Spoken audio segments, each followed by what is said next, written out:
코로나19 방역 조치가 풀리면서 해외여행 시장이 다시 활기를 띠고 있습니다. 특히 아시아 지역을 중심으로 중국 관광객들의 발길이 이어지고 있는데요. 그런데 정작 현지 주민들은 달갑지 않아 한다고 합니다. 어떻게 된 일인지 글로벌 이티 홍서구 기자와 함께 자세한 이야기 나눠보도록 하겠습니다. 자, 여행 산업 조금씩 이제 회복이 되고 있는데 여행 오지 마, 뭐 이런 얘기인가요? 네, 일단 홍콩으로 가보겠습니다. 어제 홍콩 당국이 한국을 대상으로 이제 무료 항공권 이벤트를 열었는데요. 그러니까 뭐 항공료는 공짜, 유리할증료하고 세금만 부담하면 된다는 겁니다. 오, 네. 어제 풀린 무료 항공권은 1,600여 장이었는데요. 10만 명이 넘는 인원이 한꺼번에 몰리면서 서버 접속 자체가 불가능한 수준이었습니다. 신청 접수는 단 1시간 6분 만에 모두 마감됐습니다. 1시간 6분 만에요. 인기가 엄청 대단했네요. 네, 홍콩은 지난 3월부터 전 세계 관광객들을 대상으로 무료 왕복 항공권을 뿌리고 있습니다. 모두 50만 장이고요. 3천억 원이 넘는 예산이 투입됐는데요. 2019년 범죄인 인도 법안 반대 시위와 코로나 확산 등으로 침체한 관광 산업을 살리기 위해 물량 공세를 퍼붓고 있는 겁니다. 그런데 정작 현지 주민들 사이에선 불만이 쏟아지고 있습니다. 한쪽에서는 오라고 돈을 풀고 한쪽에서는 오지 말라 그러고 이유가 뭔가요? 네, 미국의 뉴욕타임즈에 실릴 정도였는데요. 이 홍콩은 관광객이 많이 오면 좋다. 다만 좋은 매너를 가진 관광객을 원한다. 이렇게 합니다. 그러니까 일부 관광객들이 눈살을 찌푸리는 행동을 한다는 건데요. 특히 본토에서 오는 중국인 관광객들을 향한 불만이 크다고 합니다. 이곳 화면에 보이는 이곳은 홍콩 주룽반도에 있는 토카와반이라는 곳입니다. 아파트와 주택이 밀집한 주거 지역인데요. 화면으로 보시는 것처럼 가는 곳마다 본토에서 온 중국인 단체 관광객들로 넘쳐나고 있습니다. 문제는 이들이 삼삼오오 몰려다니며 시끄럽게 떠들고 대로 주변 인도에 걸터 앉아 통행을 방해하고 또 공중 화장실 앞에서 음식을 먹고 그걸 또 아무데나 버리는 행동 등 민폐 행동을 일삼는다는 건데요.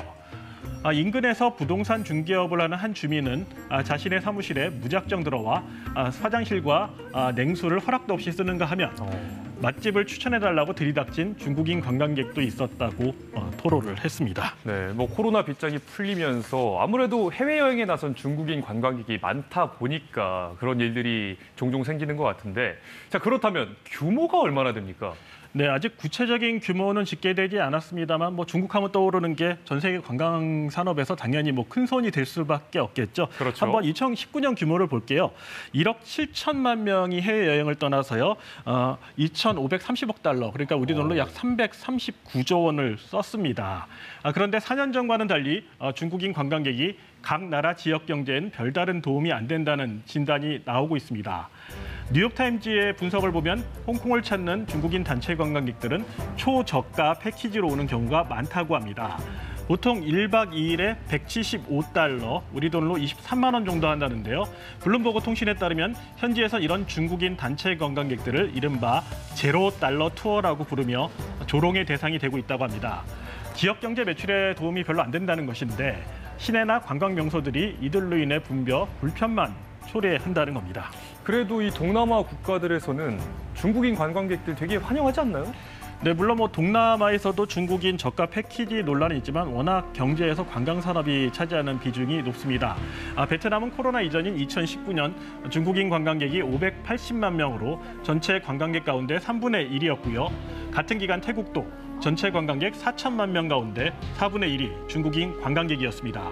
태국은 특히 170억 달러, 우리 돈 22조 원이 넘는 관광 수입을 올렸거든요. 이야. 그러다 보니 올 초 태국 부총리가 3년 만에 온 중국인 단체 관광객들을 직접 공항에 마중 나갔을 정도였습니다. 최근엔 태국으로 유입된 중국인 범죄자들의 살인과 납치 등 강력 범죄가 잇따르면서요. 태국 경찰이 대대적 단속에 나섰다는 현지 언론 보도도 나오고 있습니다. 일단 중국에서 동남아도 가깝지만 일본도 가깝잖아요. 일본도 좀 많이 가지 않나요?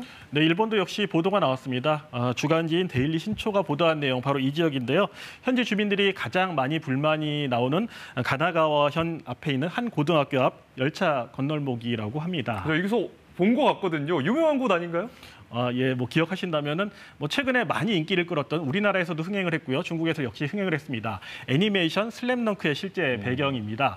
하루에만 1,000명이 넘는 관광객들이 온다는데요. 문제는 열차가 건널목을 통과할 때를 놓치지 않고 인증사진을 찍으려고 차도를 가로지르는 등의 위험한 행동을 한다는 겁니다. 심지어 건널목에 차가 정지하고 있을 때 사진에 방해되니까 빨리 비키라며 창문을 두드리는 경우도 있다고 합니다. 건널목 인근에 경고문을 붙이고 안전요원들이 뛰어나오지 말라고 호루라기를 불고 말려도 보지만 소용이 없다는데요. 인근에 사는 한 주민은 관광객 중엔 한국이나 중국계가 많은 것 같은데 매너가 없다며 페트병이나 음식물 쓰레기를 아무데나 버리고 아파트 단지 화단에 소변을 보기도 한다며 하소연을 하기도 했습니다. 이런 중국인 관광객들의 민폐 행동은 주로 동남아나 일본 등에서 논란이 되고 있는데요. 전 세계적으로 물가가 크게 오르면서 비싼 유럽 대신 가깝고 저렴한 나라들을 더 많이 찾고 있기 때문으로 분석됩니다. 네. 우리나라도 지난달 이 제주도를 찾은 외국인이 지난해 같은 달에 비해서 10배 넘게 늘었다고 하는데요. 중국은 아직 외국 단체 여행 허용 대상 국가에 한국을 포함시키지 않고 있어서 중국 관광객 비중은 크지 않다고 합니다. 자, 홍석우 기자, 오늘 얘기 잘 들었습니다.